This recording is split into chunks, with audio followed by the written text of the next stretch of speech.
akan membahas pertanyaan masih seputar wudhu. Ini ada pertanyaan dari teman-teman tentang bagaimana hukumnya wudhu di kamar mandi atau wudhu di toilet. Karena tidak semua orang punya ruangan khusus untuk wudhu. Dan memang anehnya kita ini ya. Kita ini kalau bangun rumah ada ruangan untuk mandi, ada ruangan untuk masak, ada ruangan untuk tidur, ada ruangan untuk ngopi. Tapi untuk ibadah yang paling penting sholat, musola enggak ada. Kemudian fasilitas untuk sholat, wudhu juga tidak disediakan khusus. Ini kita kelemahannya.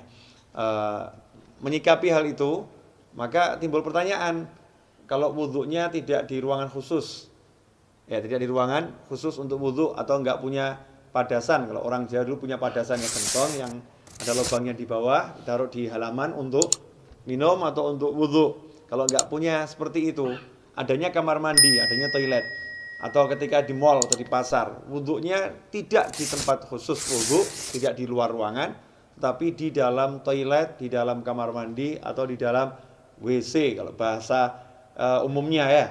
Kira-kira seperti apa? Sah enggak wudhunya? Kalau ditanya wudhunya sah atau tidak, maka wudhunya sah kalau memang syarat-syarat sahnya wudhu dipenuhi, kemudian hal-hal yang membatalkan wudhu tidak dilakukan, wudhunya sah-sah saja. Tetapi timbul masalah, orang wudhu itu ada sunnah-sunnah dan ada adab. Di antara sunnah-sunnahnya adalah membaca Bismillahirrahmanirrahim di awal wudhu seperti yang sudah dijelaskan. Kemudian nanti ada doa setelah wudhu.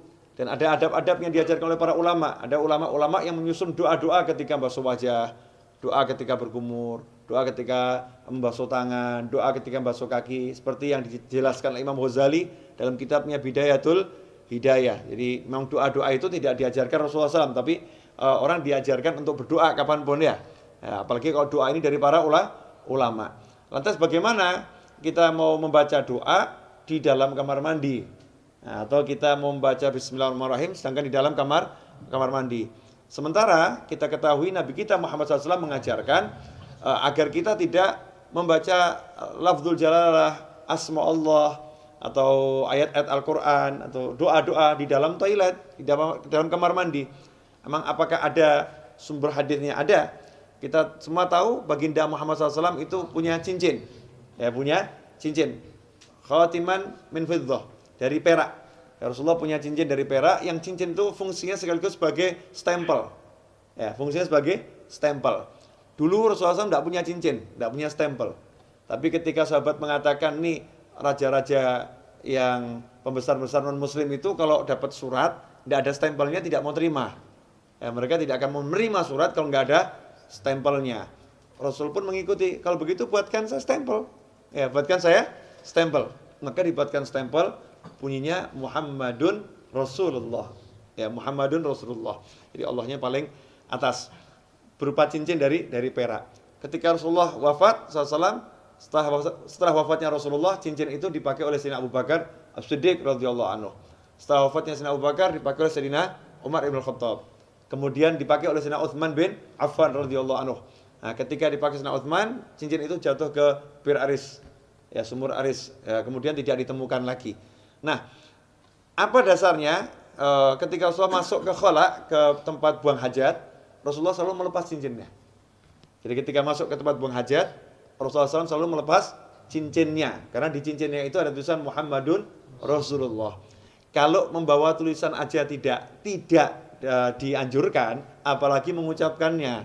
Ya, membawanya aja tidak dianjurkan, apalagi mengucapkannya. Berdasarkan hadis tersebut, yang diriwayatkan oleh Imam Al-Hakim, ya, dalam kitabnya Al-Mustadrak Al-Sahihain. Di situ beliau menyatakan, anna Rasulullah labisa khatiman naksuhu Muhammadur Rasulullah. Fakana idza dakhala al-khala wada'ahu. Kata Al-Hakim dalam kitab Al-Mustadrak, Az-Zuhri menyebutkan bahwasannya Rasulullah SAW punya cincin yang tulisannya adalah Muhammadun Rasulullah.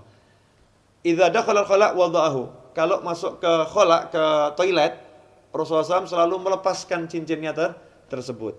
Hadits ini sahih menurut syarat Imam Bukhari dan Muslim, tapi tidak dicantumkan dalam kitab hadis Bukhari maupun Muslim. Maka ditulis oleh Al-Hakim dalam kitabnya Al-Mustadrak yang disusulkan, ya hadis-hadis yang diusulkan. Sebetulnya menurut Bukhari dan Muslim sahih, tetapi belum atau tidak dicantumkan dalam kitab Bukhari maupun kitab Muslim.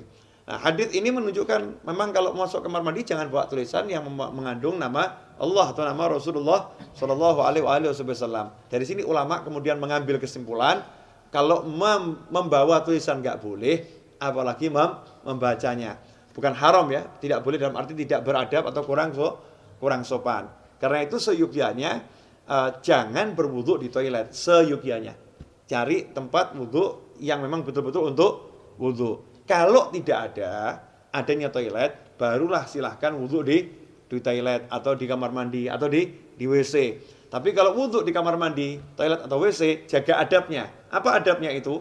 Ya satu, jangan membaca asma Allah. Cukup dibaca di dalam hati. Lantas bagaimana dengan doa setelah wudu? Ya doanya dibaca di luar kamar mandi. Jadi selesai wudu langsung keluar baca doa setelah wudu. Atau bismillahnya dibaca di luar dulu. Bismillahirrahmanirrahim, masuk langsung wudu juga. Nah, dengan begitu maka sunnahnya tidak hilang, tetap bisa melaksanakan sunnah-sunnah yang dianjarkan oleh Nabi Muhammad Sallallahu Alaihi Wasallam. Insyaallah sedikit ini barokah dan jangan kemudian jadi jalan justru. Oh berarti wudhu di toilet gak apa-apa. Oke deh, kita wudhunya di toilet aja ya.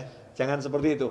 Usahakan wudhu di luar toilet agar bisa melaksanakan banyak sunnah. Kalau memang terpaksa baru berwudhu di toilet. Wal afu minkum. Wassalamualaikum warahmatullahi wabarakatuh.